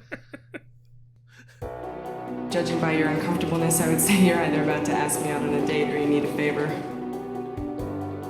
Well, see, the thing about detectives is they have resumes and business licenses and last names. Pop stars and popes, those are the one-name guys. So, cut to X amount of time later. I didn't really pick up on how much longer. However much time it takes to get up the elevator, they find some more plasticine. Well, in the Anderson family, they've already been sent home. They've fucked off and gone home. So yeah, they find more fucking demon splooge, and somehow they reason that the demon is probably corporeal somewhere.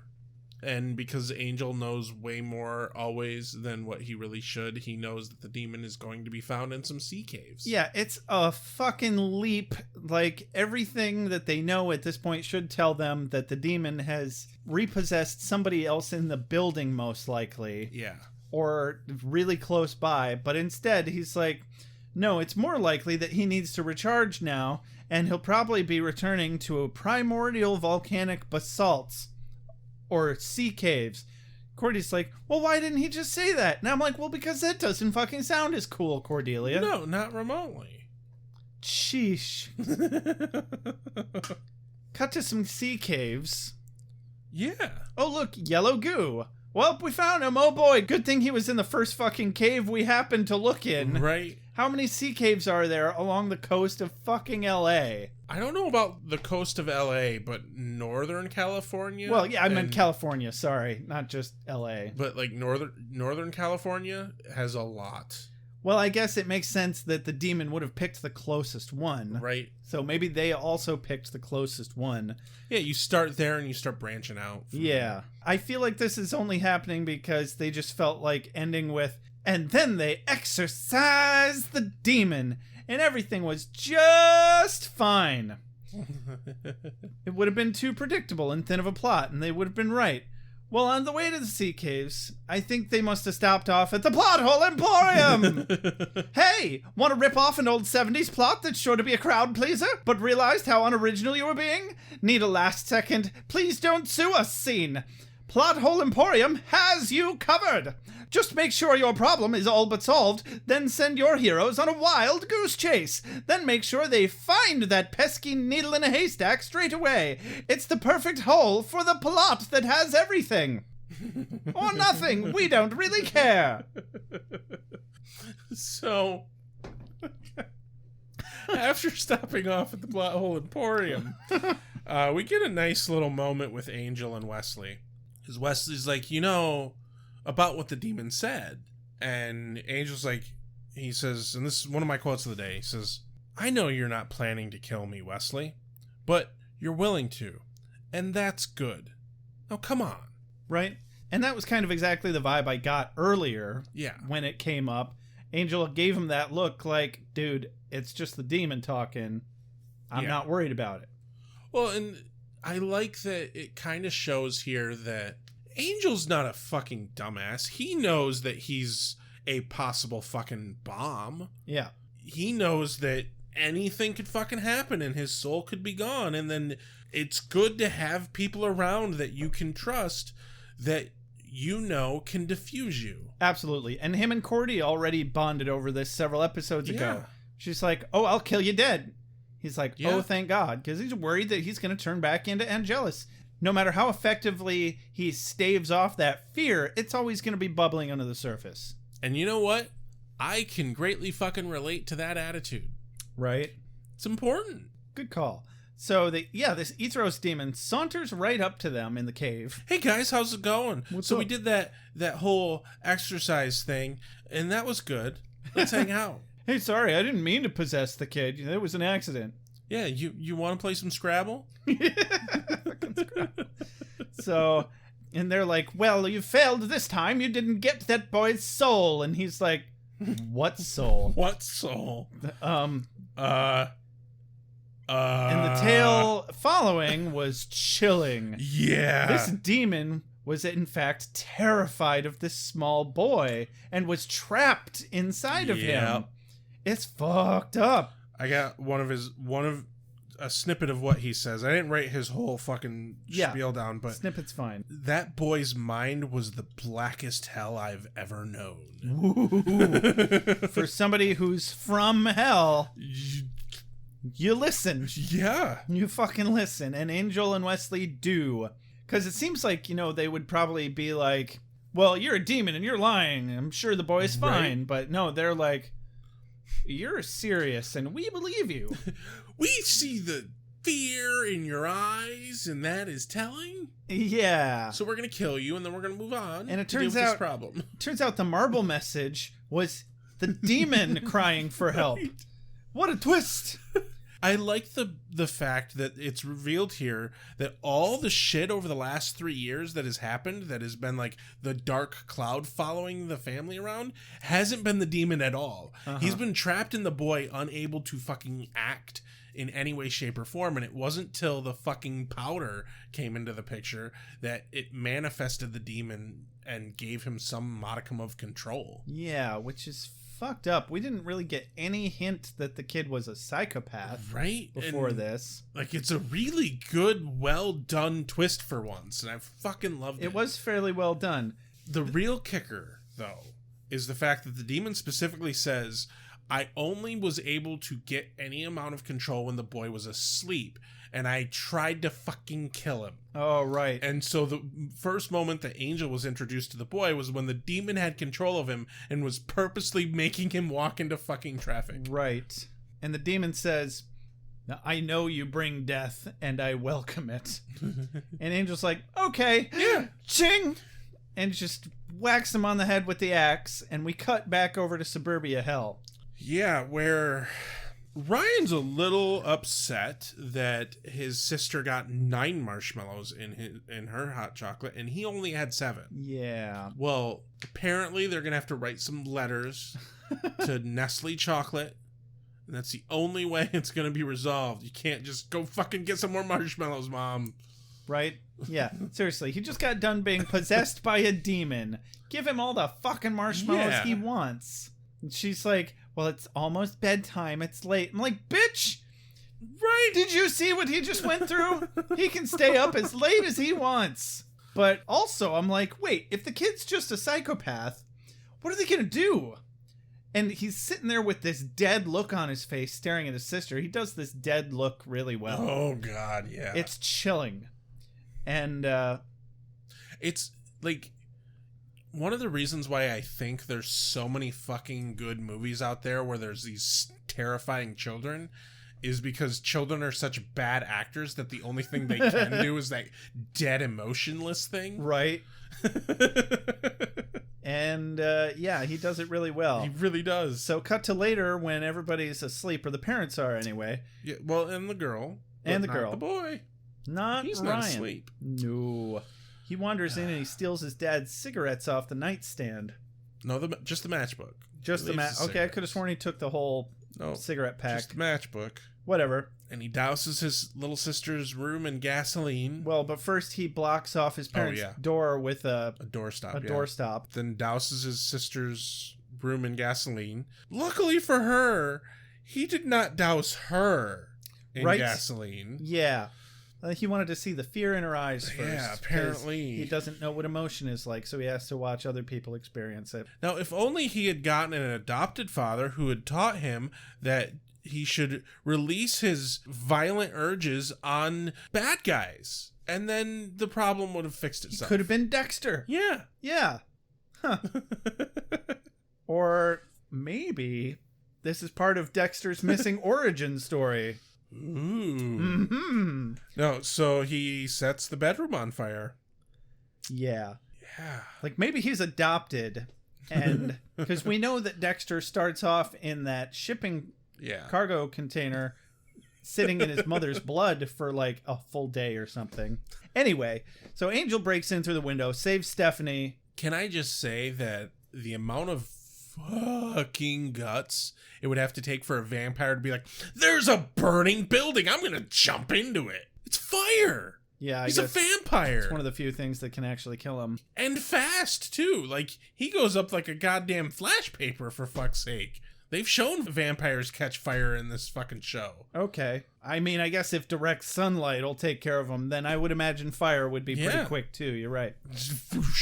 Makes sense. But Angel grabs Stephanie and he gets out the window with her, and Wesley grabs the parents and they drag Ryan with them. Yep. And they run outside the normal, boring way. Cut to obligatory outdoor wrap up with fire trucks and cop cars everywhere. And hey, Kate's there. Hey, that's why she was in the previously on. Yeah, there's a little bit of subtle acting of awkwardness between Angel and Kate. A little bit. Holy shit. So Kate tells Seth that Ryan is being taken into social services for an evaluation for now, and Angel thanks Kate and is responded to with an icy breeze approximately 60 or 70 degrees below zero. Yeah. And then Kate drives off with Ryan in the back seat. The last bit here is the dad saying that he had been covering his son's bullshit for 3 fucking years. Yeah. And his last line is, I was just trying to hold my family together. And it's pretty fucking heart-wrenching, man. But he looks like he's got this weight falling off of his shoulders as well. Yeah. He's got this weird, bemused, strangely satisfied smirk on his face. But Angel responds in kind. He says, I think you did. Yeah. But there's a moment in these sorts of circumstances when you take on this burden that you think that you have to carry, and it becomes so much of who you are.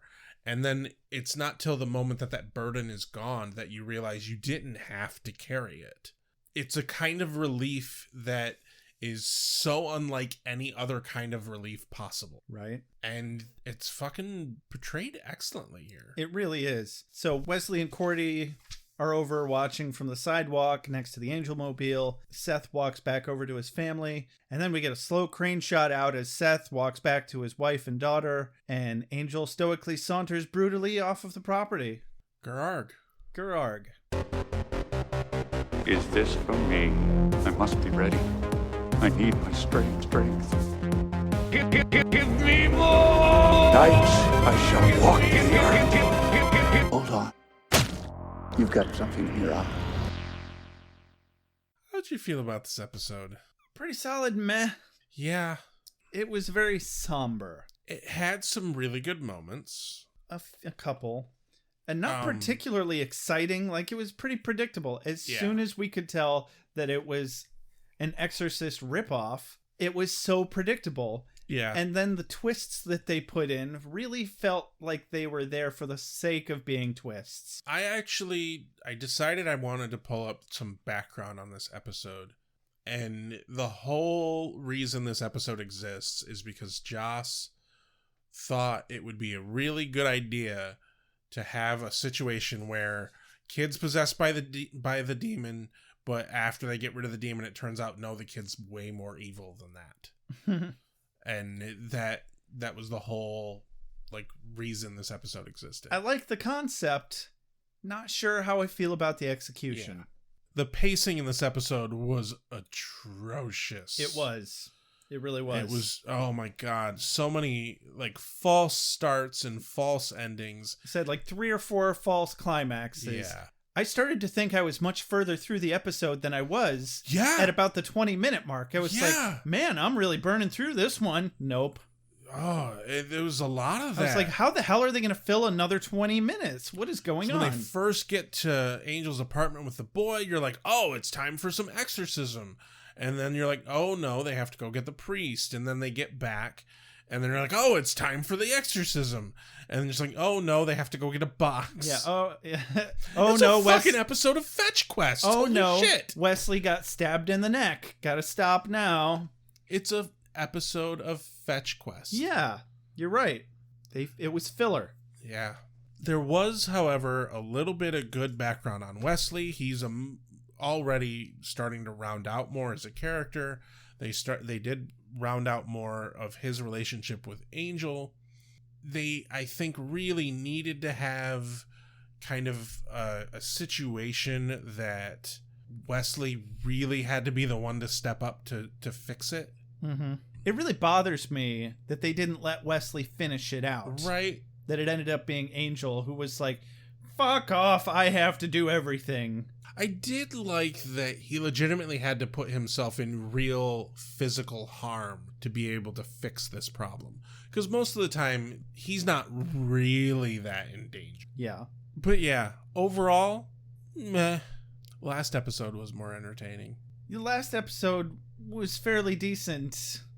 But yeah, we're still in the doldrums here. Yeah. I'm waiting for us to come out of it. And I think that's a big part of it just being first season, mid-season. They're still getting their sea legs on this series as a whole. And I guarantee from a writer's standpoint, having lose a character that has been in 9 episodes mid-season, and then all of a sudden you're like, well, we got to figure out how we're going to fucking fix this. They suddenly had to flip the show upside down to shoehorn in Wesley instead of Doyle, and they probably had outlines for all of these episodes and said, shit, how are we going to fit Wesley in there instead of Doyle? Right, and that was one of the notes in this episode for the wiki, is it was originally written with Doyle in it. Yeah. and it didn't work. And it's very obvious, like the way he runs around with Angel, he's just immediately his replacement sidekick. Yeah. But at least they didn't give him the visions too. That would have been too much. Right. I'm really glad they gave the visions to Cordelia. Anyway, what's your quote of the day, Rex? This is a hard one to pick, a quote of the day. Not because there's like so many good options, but because rather the opposite. None of the good options are really all that great. Yeah. So, since there's not really that many great options, I'm going to go with the one line that made me laugh the hardest. Okay. And that it's Cordy's line, "Good, we can watch TV or play cards. You get caught up, won't even hear your son's pain." It's just perfect Cordy line. Right. What's your quote of the day? Well, I think Cordy definitely was holding up all of the wit in this episode. Oh, God, yes. There was nothing fun coming out of anybody else's mouth. No, Angel didn't even have any good one-liners. Right? Yeah, you're right. He didn't. I think I want to give an honorable mention to Wesley, just because this marks the first moment of us really getting any real Wesley backstory. Yeah. A father doesn't have to be possessed to terrorize his children. I almost picked that too, yeah. That's a great honorable mention. But I think I'm going to go with, for the sake of not also picking a Cordy line, Rick. A wise choice. I think you're going to enjoy this item. It's a quality item. Shall I have it gift wrapped?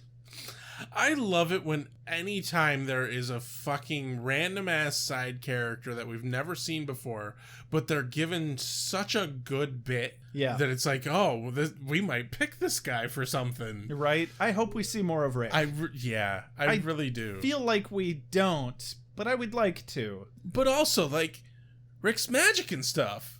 That's such a great name to me. I don't know why I love it so much. What are we going to call it, guys? I don't know. Fucking Rick's Magic and stuff. Come up with something. Rick's Magic and stuff. This is good stuff. Man, where do you come up with them? That's how they got that one. Got that? Print it. Oh, Cheez-Its. Well, this has been another episode of Ale with Angel, guys. Don't forget to follow us on Twitter, like us on Facebook, and most importantly, review us on iTunes. Please, please, please, for the love of Keanu, review us on iTunes. It is the number one thing that is going to tweak those algorithms that get us out there to the widest audience possible for free. Tweaks them. Milks all that little attention that we need. Yes, we're very needy men. We want to be loved. I'm also considering, for every iTunes review that you write, email us and let us know that you wrote it. I mean, we'll notice, but then tell us it was you and give us your address and we'll mail you some fucking free teddygrams or something. Or a sticker or something. Sticker. Yeah, we will buy your love. We're not above it. No, not at all. And if you would like to buy our love, we have a store for that. It's called store.beerwithbuffy.com, where you can buy stickers, mugs, t-shirts, and hoodies. Now we have both a pullover hoodie and a zipper hoodie with the logo on the back, which is my personal favorite. Just ordered a couple of those. Pictures coming soon. If you want to just give us your goddamn money, I said just give us your goddamn money. We definitely will not turn it down if you just want to hand it to us. Do it. Do it at patreon.beerwithbuffy.com. We'll name your cats if you buy the cat naming perk. Yeah. If you ever have any questions, comments, or concerns, like me holding you up at finger point just now to give us your money, then give us an email at beerwithbuffy@gmail.com. You can also text or leave us a voicemail at 269-743-0783. As always, big ol' thank you to JJ Treadway for our opening and transitional music, the new ones anyway. This has been Ale with Angel. I'm Josh. I'm Rex. Have a good night. Keanu Speed, Rex. Reeves be with you. You are the slayer. Lives depend upon you. I make allowances for your years, but I expect a certain amount of responsibility, and instead of which you enslave yourself to this cult. You don't like the color?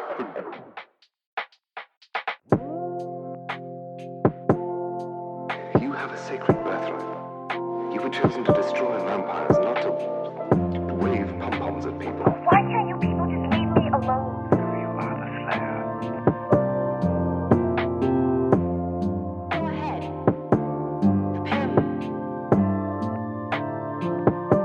torture. I haven't the skill. Oh, come on.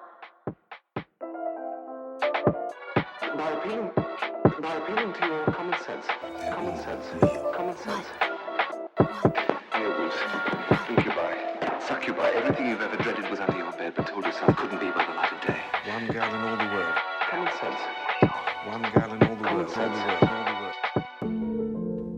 It was a bit, British, wasn't it? Whee! Wait, what have we done? Why are we watching this?